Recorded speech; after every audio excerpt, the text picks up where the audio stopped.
think we are live. So welcome if you are watching, whether you're live in the Zoom webinar or whether you're watching on Facebook or YouTube, to the Perfect Your Pitch workshop. My name is Ginny Radmall. I'm the director of a company called The Ivy Way. And I work with some of the biggest tech companies in the world, including the likes of Microsoft, Google, Salesforce, as well as the best accelerators, also globally, such as Techstars, Startup Bootcamp, and Mass Challenge. And the main thing I work with startups on is telling their story in the most memorable way possible to their audience. And the two things I want to look at in this workshop with you now are how to put together the content of your pitch in the most compelling, succinct way. And then also then how do you deliver that message to your audience? So thinking about how you're using your body language, your posture, how are you working with all the technical aspects that are involved in virtual pitching. So we'll cover some mistakes to avoid, and then I'll give you some very practical tools that you can immediately put into practice when you're thinking ahead to the pitch that's happening tomorrow. This will be interactive, so if you are live with us, then I would love you to get involved, to maybe even now actually just to drop in the chat where it is that you're joining us from. I myself are from just outside London in a place called Croydon, and so that's where I'm joining from today. But as I said, please do get involved in the chat. And if you have any questions as I go through this workshop, either write them in the chat function as we go, or I'll come to them at the end. So just drop them in the chat and we'll see how we go. Thank you for those of you that are getting involved in the chat already. I can see somebody is calling in from Berlin. So I'd love to hear where the rest of you are also coming in from. Just a really good story to encourage you ahead of tomorrow is a story back in 1953 when Francis Crick and James Watson pitched the double helix structure. This structure is widely considered as one of the most important discoveries of the 20th century, and the amount of time it took them to pitch that was just 5 minutes. Now, I know that your pitch is also 5 minutes tomorrow, and the good news is that however complicated your product is, your company's idea is, you can pitch it in a succinct way, because the double helix structure was literally pitched in 5 minutes, and they won a Nobel Peace Prize for that pitch.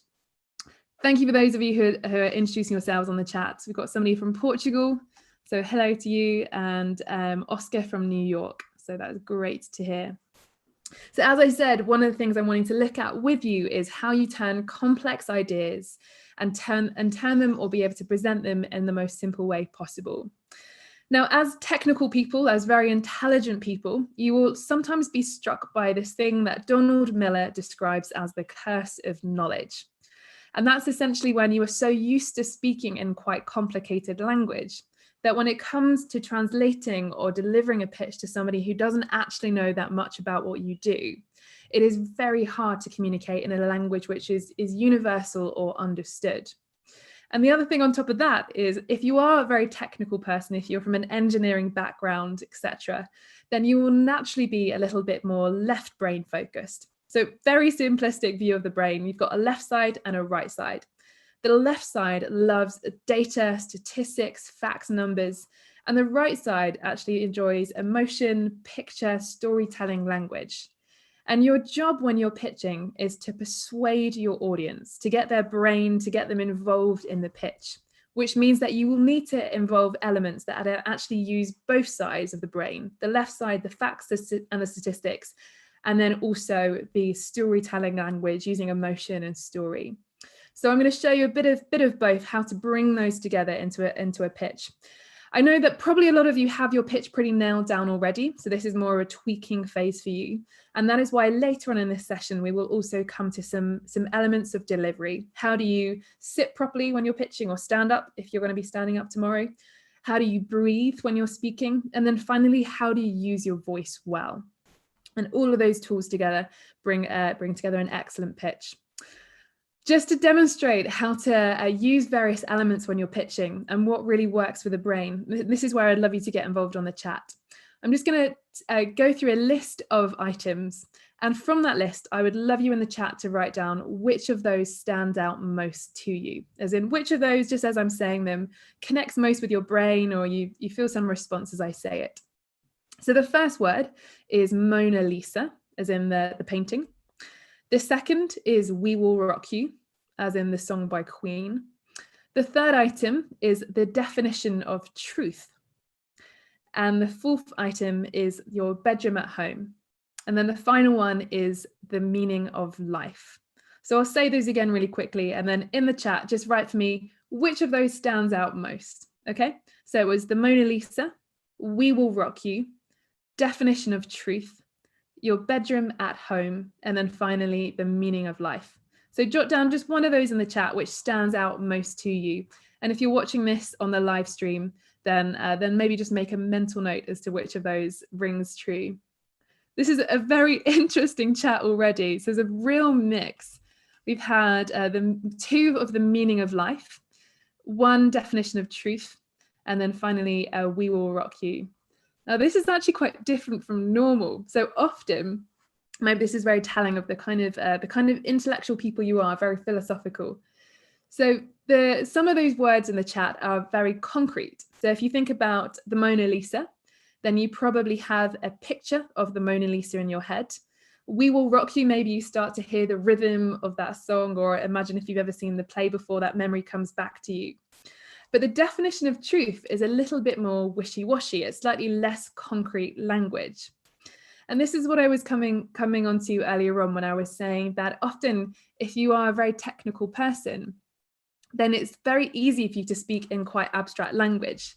And if I was to get you to write down all of the jargon that you naturally use as you're speaking, the list would probably be quite long. And it's trying to work out how you bring the two together. So for those of you that wrote in the chat function, We Will Rock You, I think somebody else put, there's a couple of We Will Rock Yous. That's maybe very concrete because you can hear something. There's a brilliant quote from somebody called Nancy Duarte. So if you're ever wanting to look up somebody who's a brilliant communicator, but also talks a lot about how to put together pictures and presentations in a compelling way, then search her, Nancy Duarte. Surname is spelled D-U-A-R-T-E. And she says that the enemy of persuasion is obscurity. So your job is to persuade people. What can sometimes happen is by using very obscure, very abstract language that not everybody will be able to understand, that gets in the way of your ability to persuade. And I want you to have that in the back of your mind as you're watching this pitching workshop and getting involved, is how can you rid yourself of some of the more abstract language in your pitch and make sure that it is landing home, that it's concrete for your audience, that you're getting them to think without their brain being so overwhelmed with information and complex language that it just switches off. And this draws us really nicely onto the next thing I want to look at, which is what habits can sometimes get in the way of when you are pitching. So this is a good moment to get involved on the chat as well. The more interactive the workshop, the more you guys get involved, the better this will be for you, but also for me. So I want you to have a think about habits that either you know that you have when it comes to pitching, or maybe you've seen other people do something which is more of a bad habit. It's getting in the way of the message being able to come across really strong. So just as you're having a think and writing some things down in the chat function, I'll also just name a few out loud that I often see entrepreneurs, founders doing as they speak. I coach around 1,500 people every year, and so there's themes and threads that I see when I'm watching people present.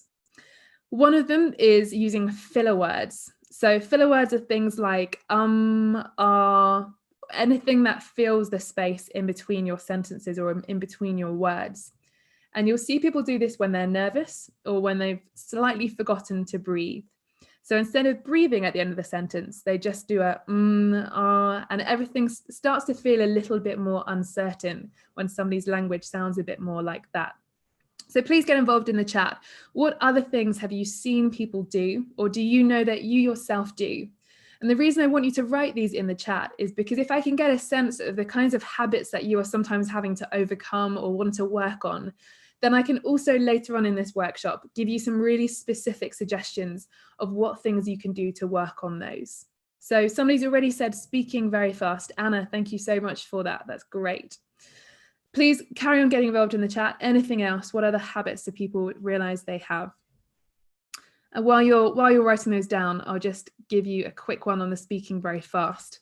So there's this horrible thing, this wonderful and horrible thing that happens to us, which is called adrenaline.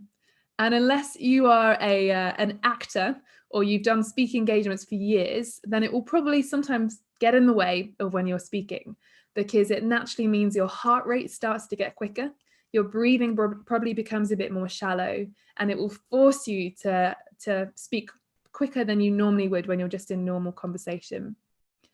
So there's a few more in the chat, which I'll just mention. Helen's put avoiding eye contact with the audience.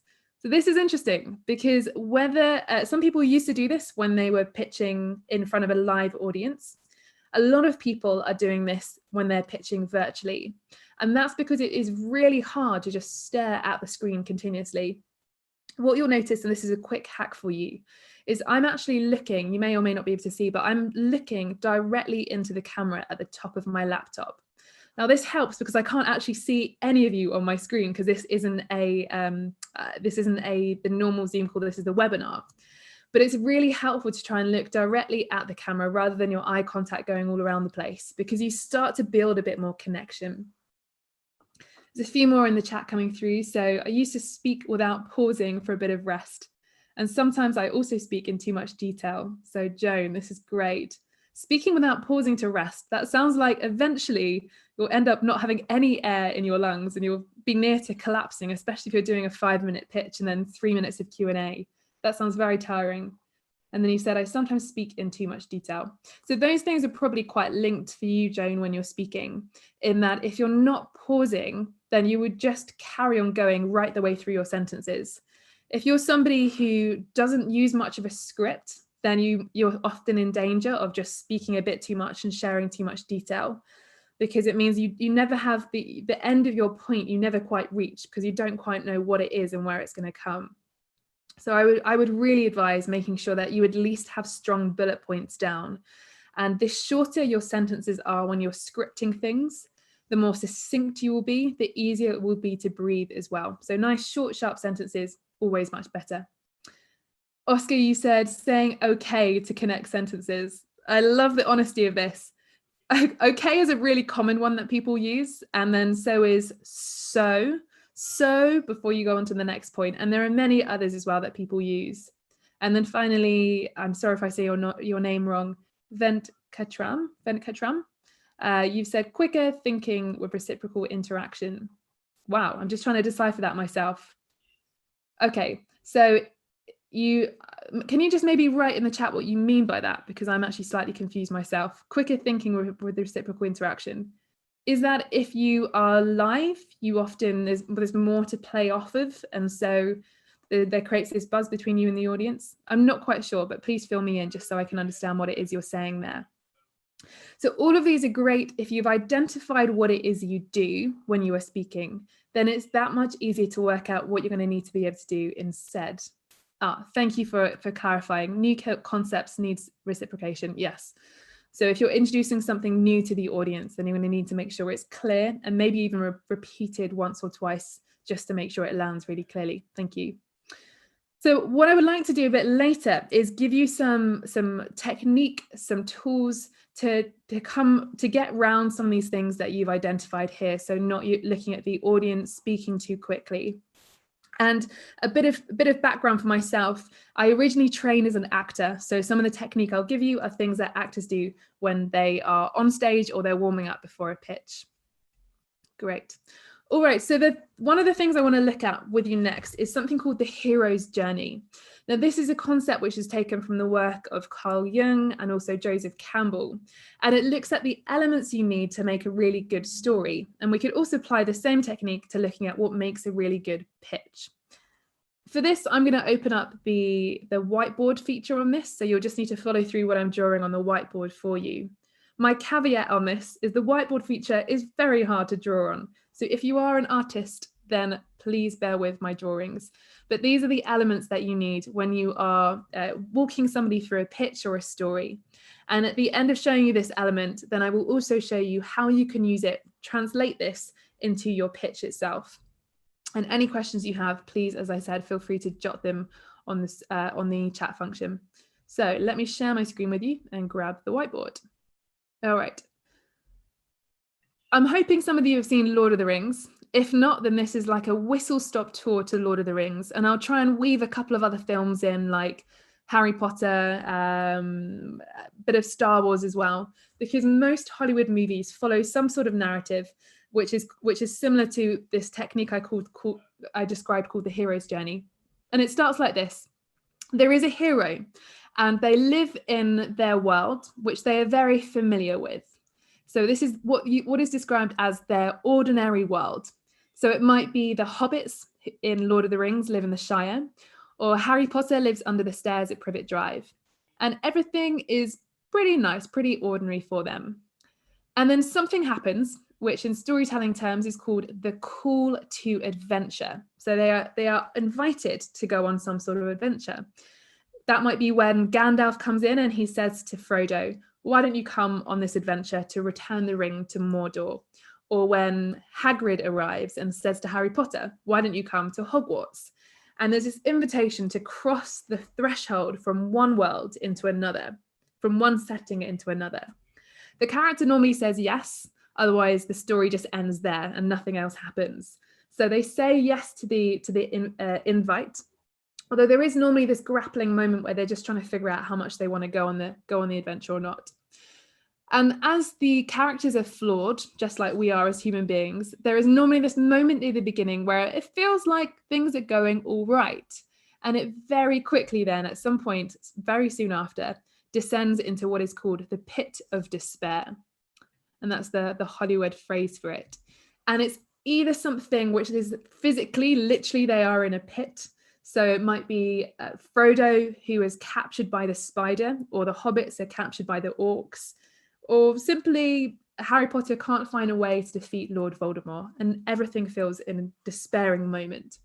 And it is in that moment where they meet a wise mentor figure. This is your Dumbledore, your trying to think of Lord of the Rings for a second, Gandalf. Or if you're a Star Wars fan, then it would be Yoda. And they give the character something they need to get out of the pit.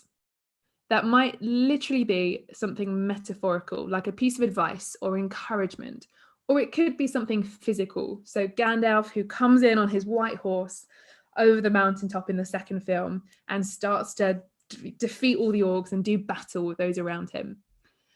And then they are able to go on and defeat the dragon. So this is my dragon over this side. As I said, very hard to draw on the whiteboard. So here we go. And the dragon might be, again, like a metaphorical dragon. It's a very grumpy dragon this time. This is the fire.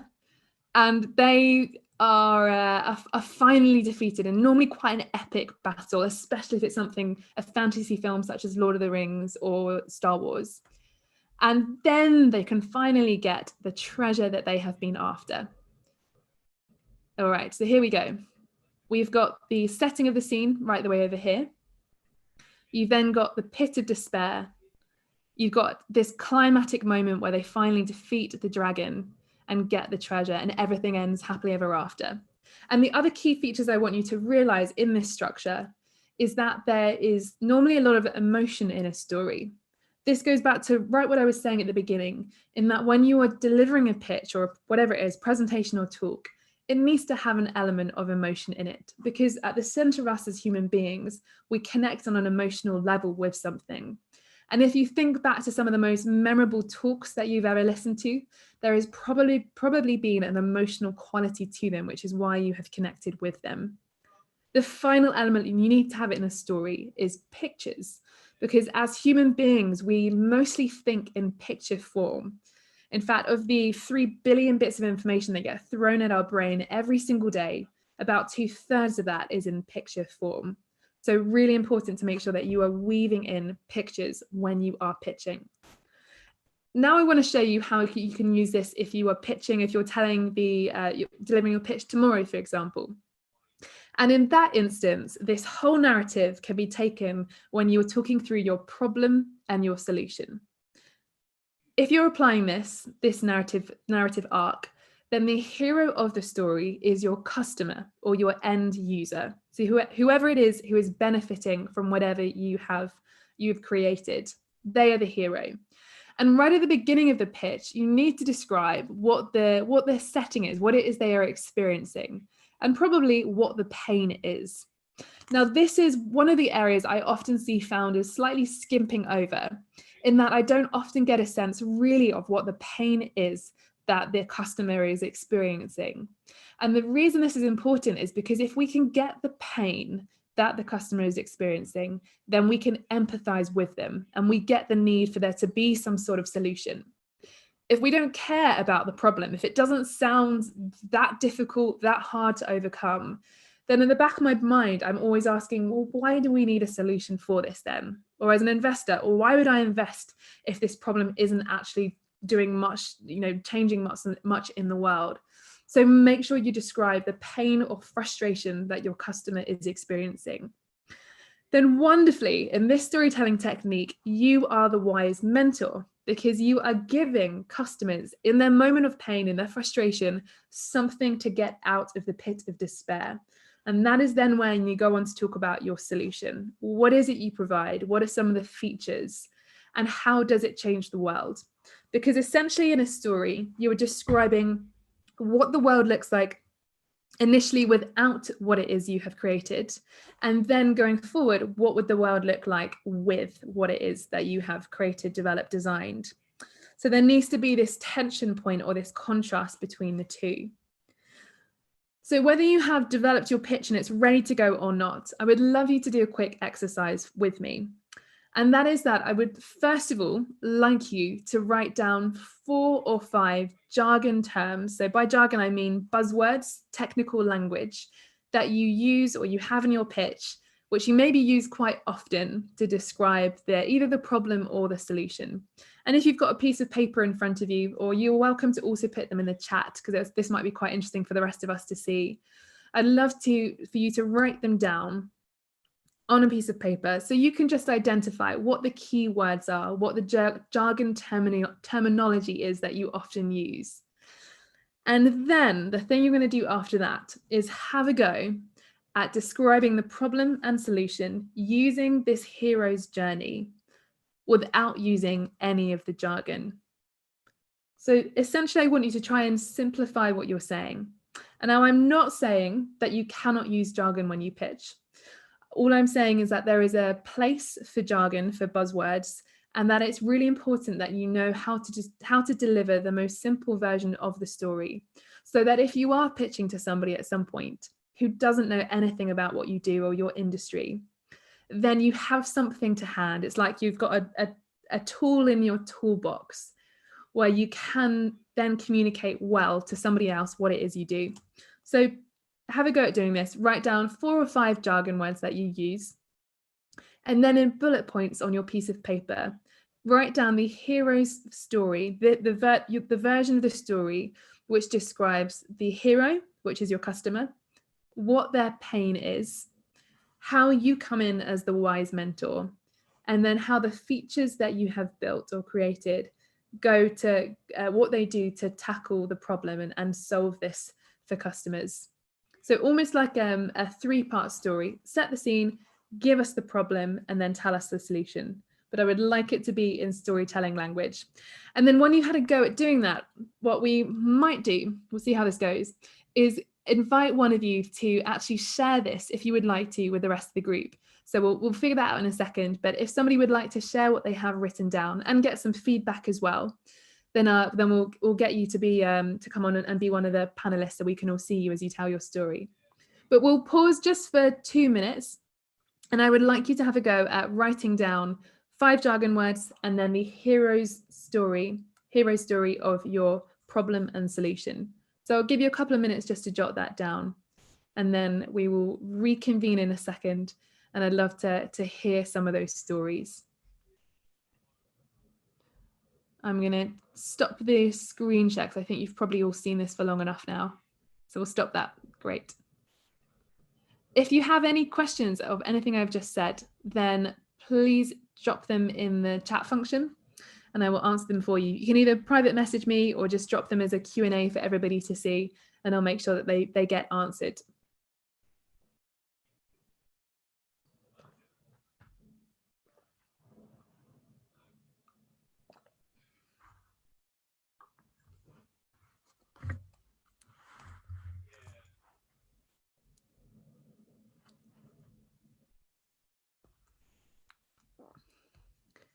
If you're a super speedy person who has already written some stuff down, then this is a good moment maybe to share a couple of resources that some books to think about, which will help you further develop your pitching skills. I'm just gonna, okay. Before I do that, I'm gonna answer Joan's question in the chat, which is to just repeat the order that you should follow. So first of all, write down 5 jargon words. So jargon could be if you are in the AI space and you talk about AI quite a lot, or VR, deep tech, whatever it might be, jot those down. And then the order to follow is that you are going to set the scene and describe who the customer is, or who the hero of the story is. And then you're going to tell us what pain it is that they're experiencing. So describe their frustration, allow the emotion to come through in that. And then you're going to talk about you're going to come in as the wise mentor in the story. So essentially you're moving through into the solution part. What is it that you do for your customers which solves their pain? And then you can talk through some of the features. Don't go into loads of detail, just a couple of the features. And then finally, you're closing the story with what it is, what your solution enables your customers to do. Or in other words, what impact does your solution have on the world?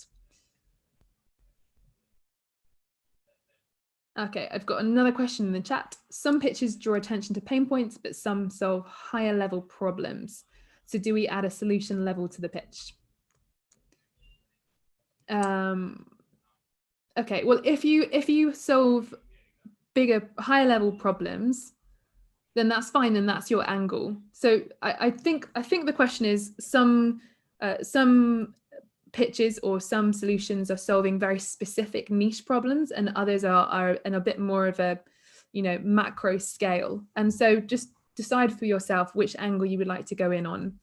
Sometimes people choose to do if you're telling a story, for example, and you're basing this on a specific customer and you give them a name, then it might be that you start by making it quite micro, and then you zoom out and make the problem quite macro. So you tell the story of David, who is experiencing some sort of pain point, and how you come in and solve that for him. And then you zoom out and say, and it's not just David who is experiencing this, there are 5 million people around the world who are in this, who are suffering from this frustration. So it's up to you how you would like to frame it. But from my end, the things I'm wanting you to do are to create a simple story, to make sure that there is emotion in there, and that it is also pictorial. So somebody should be able to imagine what you are saying as you are going through the story, rather than just being slightly lost in all the detail and all the technical language. All right, so I was going to give you a couple of, 1 more minute, and then we'll get some people to maybe jump on the chat and just jot down whether they would like to tell their story and get a bit of feedback. There's a really good point that's coming in the Q&A, which I just wanted to read out for you, which is tell the story so that your great-grandmother will understand it. This is a brilliant technique. So you can do that either for your great-grandmother, or if you've got a child, how would you tell the story of what you do so that your child understands? And either age range, essentially, if you're talking about something really technical to your grandma, she will probably not understand it unless you're making the language a bit simpler. And that's where something like a metaphor is really helpful. So where people say, it's a little bit like, or it's similar to, and instead of comparing it to anything else that's technical and just getting lost down another rabbit hole, you use an example which actually just sheds light on what somebody is saying. So an example from my end is if somebody's never had pitch coaching before and I'm working with them, I'll say the way that I work is a little bit like a personal trainer. A personal trainer can assess which muscles are strong, which muscles are slightly weaker, and they will then give you exercises to strengthen those weaker muscles. And that's how I work as a pitch coach. And it's not talking about anything in the pitch coaching space. It's giving a very different example to shed light on how it is that I work. So it might be worth thinking about for yourself, what are some of those metaphors that you could use to describe what you do? Okay. I'll give you 30 more seconds. And then if you would like to have a go at sharing your story and getting feedback, please just drop a sort of thumbs up in the chat, or you can put something in the Q&A, just so we know that you would like to share your story and get some feedback. and then we will make sure that we get you on the panel up here with me.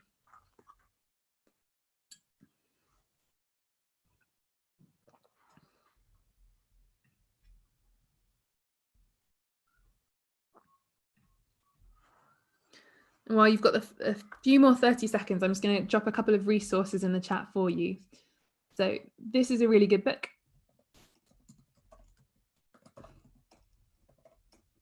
Called Made to Stick by Chip and Dan Heath.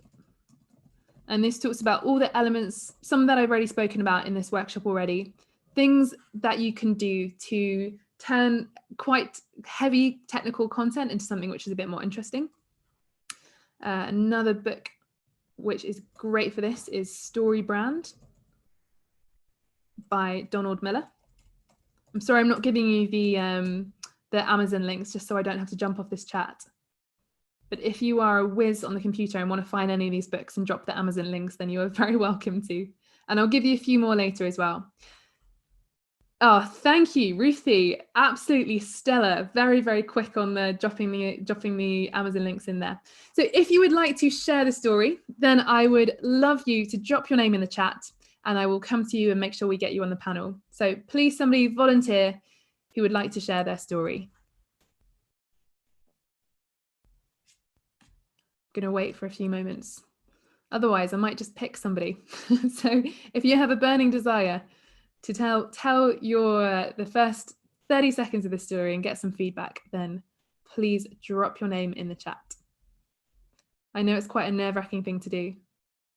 Sebastian, are you jumping in? Just seeing your name come up on the side.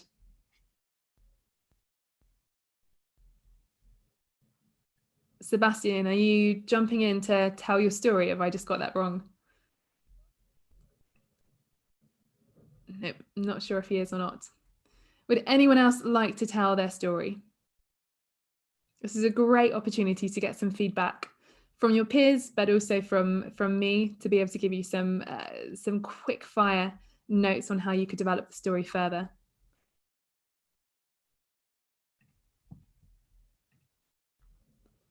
Ah, somebody's got their hand up. Who was that? Anna. Is that you? Hi, yeah, it's me. Okay. Hello. I will try to do it. Great, I'm so glad. Yeah. Thank you so much for volunteering. I know it's a hard thing to do. Okay. Yeah, it is a bit, yes. So I will start. Actually, I think that our hero will be some groups of people, especially vegans and vegetarians. Mm-hmm. And they are struggling with such pain as to have a habit to follow a healthy lifestyle, to follow the diets that actually different nutritionists prescribe to them. And also maybe they have a pain to find tasty, affordable diets that will be suitable due to their physical characteristics, habits, maybe healthy conditions, activities, sleeping conditions. And as a solution, we would like to prepare for them a very tailored diet based on different types of data. First of all, it will be physical characteristics and habits and allergy maybe.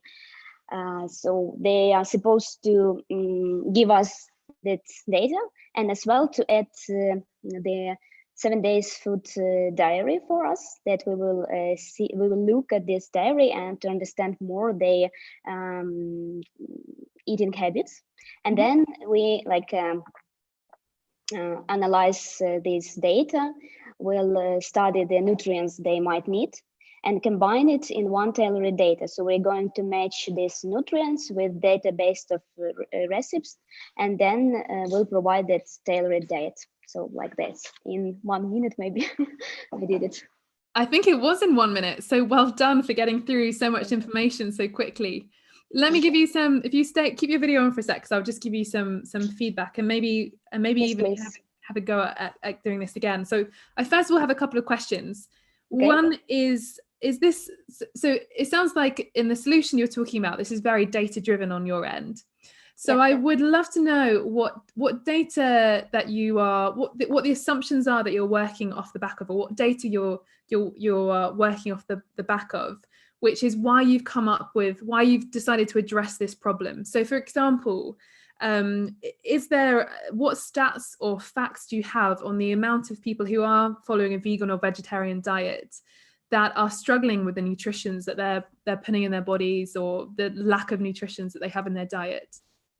Yes, actually, I am vegetarian myself, so that's why I started with myself, and then we asked our friends who belongs to these groups as well, and we just understood that there is two kind of problems. First one, it's like to follow diet is very and to find this is needed nutrients, it's very complicated process, and some people just give up, and eat junk food, fast food, and so on, because again, it is very complicated and it's time wasting process to find these diets. And another pain is that these groups very often they are really obsessed by diets and by by food, especially vegans, because they do care too much about it. And we would like to release this obsession to help them, like to live, just ordinary life, and don't worry about foods and nutrients, because they will get them with these particular meals we will recommend. Okay, really helpful information.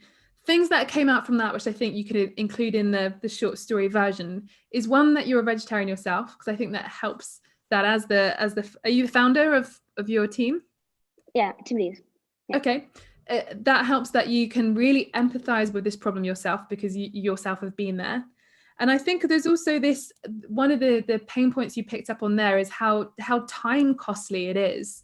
Yeah. To be able to work out what recipes, what nutrients, how to find all the right things, which it sounds like you're relieving people of a lot of the time that they normally waste in trying to get this right.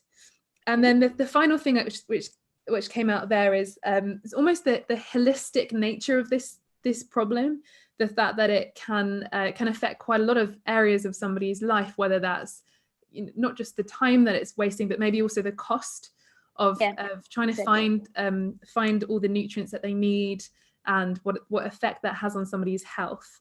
So I think it's worth, as I said, one, mentioning that you yourself are a vegetarian, and emphasizing the cost of time that this is really taking out from people's days. There was something else that you said which was really interesting, but it's just gone out of my mind, so I'd have to try and see if I can come back to that. Okay, so I think if we go through the problem again, so if you go from the start for me, and I might just pause you a couple of times and give you some feedback, but give me that piece of information that you yourself are a vegetarian, and maybe just stating in a really short, sharp sentence what the problem is X. So I myself, as a vegetarian, know how hard it is to be able to find the right nutrients in my diet without it costing crazy amounts of time or taking hours out of my day. And I think one thing as well an angle you could use here is that there is obviously a big trend at the moment in the amount of people who are becoming vegetarian or vegan. And therefore you're pointing a bit to the market size there. I would get that in really early on. As everyone knows, or as you may or may not know, vegetarian and vegan diets are a growing trend, and you can maybe even give a statistic there. In fact, there's been an increase in X amount of people, or X percentage of people, who have transitioned to a vegetarian or vegan diet in the last 12 months. So I think that one thing that's really important for people to get in the very, very first 30 seconds of your pitch is the urgency of this, of the kind of, people are asking, why now? Like, what is it that's going to compel an investor to invest now, rather than just come back to you in 6 months, a year later? Why would a customer want to use you now? So just thinking about creating that sense of tension, of this needs to happen now. This isn't just a kind of, several years down the line kind of thing. So I know I've just thrown a few pieces of information at you. Can you have a go at trying to rejig some things a little bit, and go from the beginning? We'll maybe look at this a few more times over, but give me that once more. Give me this story. Okay, I will try. So let me think. a second. Sure, take a second. Okay. Okay, some group of people, and actually I belong to them, struggle with the diets because this group of people are vegetarians and vegans, and I myself very often struggle with that fact that I have to find the right nutrients for myself to follow my healthy lifestyle. I pick it up, but it is really time costly for me, and it is very complicated to find the right diet, like affordable and tasty at the same moments. So we thought that we can solve this problem for great. other people. Pause there. So let's go back to the start, and I think we can get the order even sharper. I know that you're having to think about this on the spot, but I think that the first sentence is so important, and it was a little bit waffly. So instead, it could be for vegetarians and vegans, finding the right diet and nutrients is hard. It's time costly, and it's often very expensive. And as a vegetarian myself, I know how frustrating this can be. Across the last 12 months, there's been a rise by X% in the amount of people transitioning to vegan and vegetarian diets. And so this problem is only increasing, or the amount of people who are needing an alternative to the costly, expensive way of sourcing their diet has only increased, or something like that. So all I'm doing, and I know it's very easy because I'm just listening to you and synthesizing it down a bit, but is trying to get the sentences a bit shorter, just so that you can give yourself a bit of time to breathe in between them. And it's that difference between making something nice and bite size, so it's almost like little chunks of information, versus kind of like spiels. It's like almost waves and waves of information, where somebody's just your brain is then trying to figure out the key bits. I'm trying to work out the key bits for myself, rather than you just identifying the key bits of information on your end.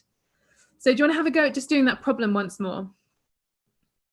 Okay, so for vegans and vegetarians, it is very hard to find the suitable diet, because this process takes a lot of time and money and other resources. I knew it because I belong to these groups as well. So nowadays, it is not just the problem for this part of for this group of people, but rather for another one, because more and more people try for themselves something new, like to be or to try a vegetarian diet for 1 month or a couple of weeks, but they couldn't do it because it is really complicated process for them. At least it looks like. Something like that. Getting much better. It's getting much better. I think the start is stronger. I think you can say, when you say groups of people, I think that's a phrase that you're using quite a lot in the beginning 30 seconds. So you can just say vegans or vegetarians. Okay. And and it might even help to have something quite concrete. If you could come up with, because one of my assumptions, I'm not a vegetarian, and I often assume that being a vegetarian is cheaper than eating meat, because meat, if I don't have meat in my diary, meat's very costly, then I just always guess that it must be cheaper. But it sounds like you're saying, I know you're not saying that it's cheaper than, it's more expensive than being a meat eater, but I don't have a gauge of how much it would cost, or what the extra cost is of trying to get all the nutrients and the time. So I think it might be helpful to put some concrete numbers to that by saying the extra cost per month of having to get those nutrients into the diet is X. Because if later in the pitch you're talking about a reduction in time and a decrease in the amount of money spent, then I need to know what it's being decreased from. So it's like when you set the scene at the beginning, how much extra time is being taken out of people's weeks trying to find the right recipes, etc. And therefore, when it comes to what you have built, that then you can show the comparison of, it used to take like several hours for somebody to plan their meals and find the nutrients, and now with us, just by them inputting data for a couple of minutes, they instantly have to hand recipes, the nutrients, everything that they need. So it's that nice comparison between the two that I need to hear to be able to get, oh, that's really changing somebody's life. So be concrete on the frustration end, so that then when you're talking about some of the details with the solution, that I see the comparison between the two. Okay, thank you. Okay, so give me some of the solution then. So I'll leave you to work out the problem side just for the sake of time. But tell me about the solution that you're providing. And one thing, just before you start, the other contrast that I have to see when you're pitching is that if you've talked about the problem and you've actually said it in quite a serious way, you've said it very what's the word, sort of straight down the line. This is the problem that vegans and vegetarians experience. And so now when you start to tell me about the solution, I need to feel a shift in energy, because you're talking about what you have built, which is changing people's lives. So it can't sound the same. It has to sound a bit more energized, a bit more excited. Otherwise, I won't get that transition. All right. So that's my note to you as you tell us the solution. Make sure it has a bit of energy behind it as well.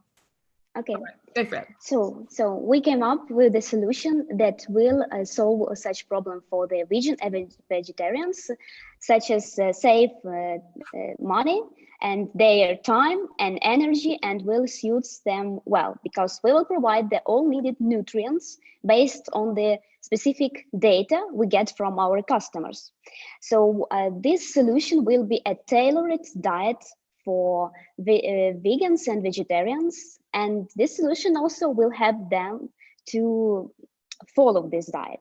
It will be a notification and checkup from our nutritionist to help our clients to hit results. Okay. I love the energy. I don't know if anyone on the chat wants to drop a note about the delivery side of things. Feel free to give one another feedback in the chat function as well. But it really felt energized. And it's, excuse me, it's a really hard thing to do over Zoom, because you often get very little back, rather than with a live audience, you normally feel a bit of the buzz in the room, or people, you know, nodding as you speak and that sort of thing. So great job at getting the energy across.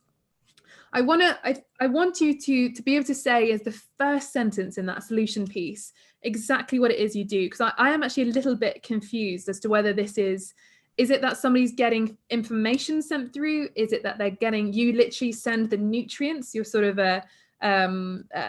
you just give me what it is exactly that you're providing people, because you keep on saying solution, but I'm in my head I'm thinking, what exactly is the solution?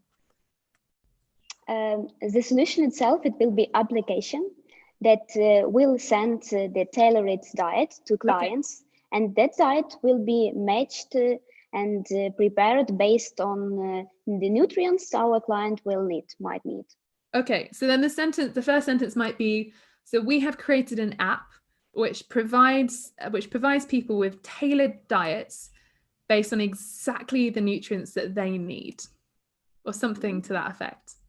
So just saying literally what it is, an app which provides tailored diets using data they provided to give them the exact nutrients that they need. I've maybe made that a little bit longer than it needs to be, so I'm just trying to think of how to make it shorter. But I think it's just making sure that instead of saying we've come up with a solution, that tell me it's an app, tell me that it gives people tailored recipes or diets, and that it's and that pain point of not knowing what nutrients somebody needs and where to find them, etc. You suddenly made it so much easier. Okay. There's a great question that's come in from Elif, which I think maybe I'll share with you in case you haven't already seen it. And he said, how will you build trust in the solution that you're providing? So how will you build trust in the solution that you're providing the right diet to your customers? So I guess the main thing there is about building trust. What is maybe the question is, what's the credibility that you bring to this? So aside from just being a vegetarian yourself, how will people trust you that this is, they should use the app or follow your suggestions? Actually, most of the apps, they don't have live people inside. I mean, like a nutritionist, and we are going to bring this expertise and these people with us. So right now we have in our team healthcare specialist, and she helps us a lot with that. And as well, actually, we are going to show the value of the app to the people, and then they will decide if it is something they would like to try and to stay with us. Right. Because I guess that's only the results they can get will be a credibility, the right credibility for us to continue and to stay with us. Okay. So I think that answers Elif's question, in that you're going to need to say probably quite soon that you have the people that you have on your team, not necessarily going into your team slide, but saying something like with the healthcare specialist and the nutritionist that we have on board, we're putting together, or we're providing our customers with tailored diets which meet their nutritional needs, or something in slightly more technical language. But I think it is worth saying that, because otherwise I know I said to you at the start, say that you're vegetarian, because that gives some sort of credibility, but especially if you're providing somebody with nutritional information, they're going to need to know that that's coming from somewhere which is actually credible. Somebody has knowledge. This is their area of expertise, rather than so I think just naming that in there somewhere is brilliant. That this is something which is data driven, so just making sure that that's emphasized as well.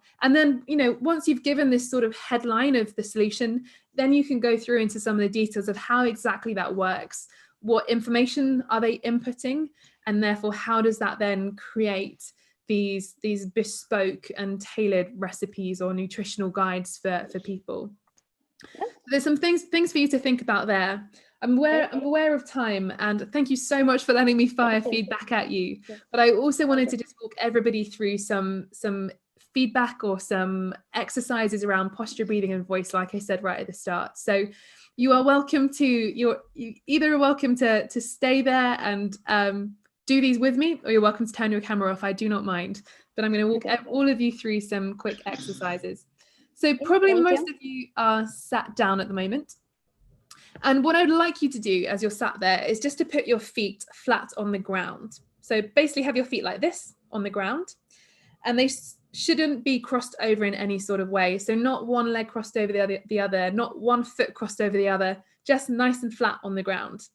And then the next thing I would like you to imagine is that you have a piece of string which is looped all the way from the bottom of your feet up through your legs and then through the middle of your body. So it's like a piece of string coming all the way up, and then it comes out through the top of your head, through the crown of your head up here. And then imagine that you have, there's somebody's hand, maybe a puppet's hand, who is pulling up that piece of string above you. In fact, it's sometimes quite helpful just to literally do this yourself. So for example, bring your hand like this above your head, and then pull up the piece of string that you are imagining coming all the way up through the center of your body, up nice and high into the air, and then bring your hand down to your side. And you'll either be able to see on me that I already look taller, and you will hopefully be able to feel this yourself if you are doing this at home. Please have a go at doing it. You will feel so much taller and stronger as you're sat there. This is a really, really good one to do if you are stood up as well. So you would do the same thing with your feet, have them flat on the floor, standing nice and tall, and then imagining there's a piece of string running through your body that you're just pulling up into the air to give yourself a nice bit of length. And when you're standing like that, your chest will feel much more open because you've created more space to breathe, as your lungs and your rib cage, instead of being hunched over as we often are when we're sat down for too long, you've got your shoulders are rolled back slightly and they're nice and down on your frame rather than crunched up like this. So the next thing to put on top of that, a really quick breathing exercise. If you've ever experienced the adrenaline that we were speaking about earlier, that sense of your breathing gets quicker and you start to speak really fast, then this is a brilliant hack for you. So for this, grab your thumb or put your thumb up like this, and then you're going to push your thumb into the bottom of your diaphragm. So if you want some help finding that, then first of all, find your belly button. I'm going to try and move my camera screen for you. Find your belly button, and then your bottom of your diaphragm is about a hand's width up from there. So belly button, put your hand on your belly, and then your diaphragm should be about a hand's width up from there. So push your thumb in. If you are a female on the chat, then it is the bottom of your bra strap. If you're a guy on the chat, then it is just the bottom of your diaphragm. So push your thumb in, and what I would like you to do is to breathe gently out through your mouth like this. And as you're doing so, you're wanting to try and push your thumb into your diaphragm as if you are deflating an air balloon. And then you're going to take a breath in through your nose. And what you'll hopefully feel is your thumb actually coming away from you. So when you breathe out, your thumb comes down. When you breathe in, your thumb comes away, because it's like your lungs fill with air and it pushes your rib cage out. And then when you let the air out through your mouth, your ribs come down as your lungs deflate.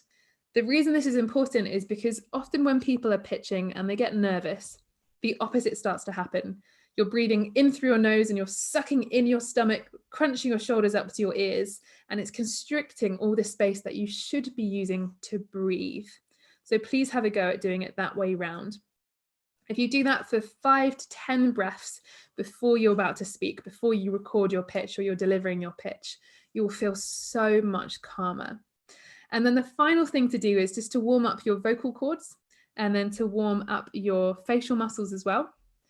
And then the next thing I want you to do is to imagine that you're having to warm up your throat a little bit. So when people are really, they try and speak, sometimes it sounds almost like a crack is coming out through their voice. So rather than their voice sounding really rich and full, it can end up sounding very, very faint, not very strong. So one of the easiest things you can do is literally to hum, to make a very, very gentle humming sound. Thank you, Venkatram. It was nice to see you. I'm just saying bye because I've just seen your message, but thank you for joining us. So what I'd like you to do is just to make a very gentle humming sound. And you can do this at home if you're currently alone. If you have people around you, you will look slightly strange, so maybe don't do this yet. But it's just literally making a sound like this. And hopefully you'll be able to hear that. Sometimes Zoom mics cut out sounds like that, but just a really gentle kind of sound warms up your vocal cords. And then one thing just to make you very aware of your lips, your teeth, and your tongue as you're speaking is to imagine that you have a piece of toffee which is stuck in your teeth and you're trying to get rid of it. And you can literally just do this. Like you're clearing out all the toffee, and then move your tongue back in circles the other way. And then finally get your hands either side of your jaw. Give yourself a nice jaw massage. If you are not a native English speaker, then this is really important because you will have to think carefully about overusing your mouth as you speak. If you are only opening your mouth a tiny bit as you're communicating, the words will sometimes come out quite mumbled and your audience will struggle to hear what you're saying. But your product, what you have built, matters, and it is important that you communicate it in as strong a way as you can.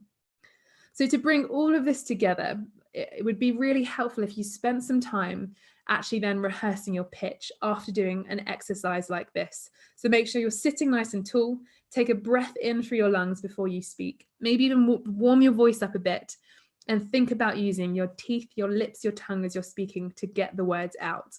And if you're really wanting to make a good pitch, then I would recommend going through your script and working out the parts where you actually want to emphasize things to get key points across to your audience.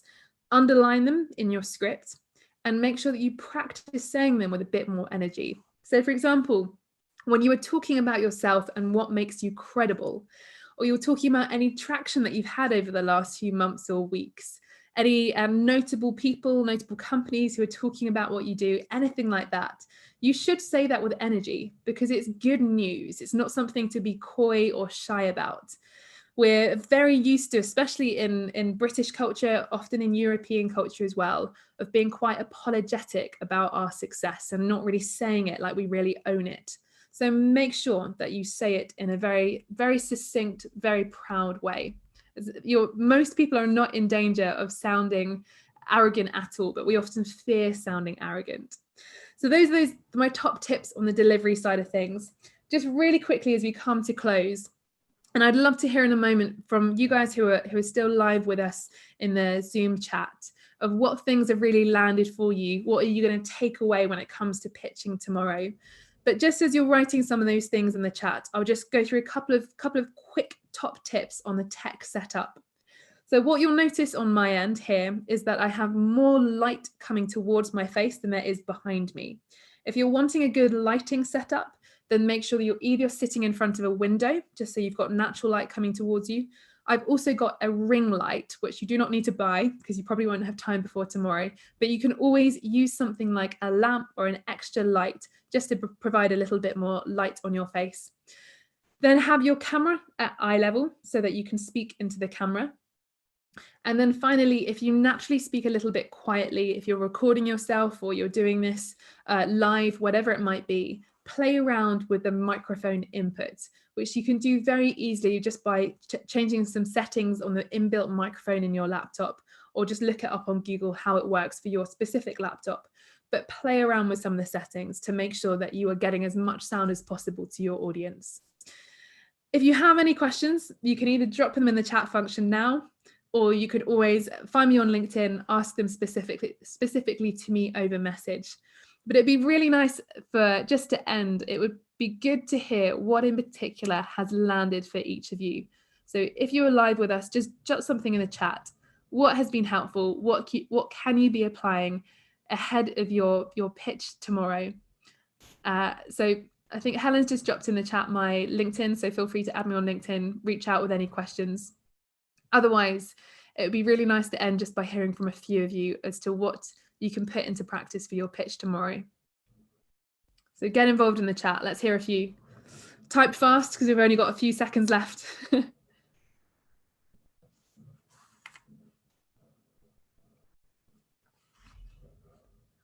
to wait for a second and see if anything comes in.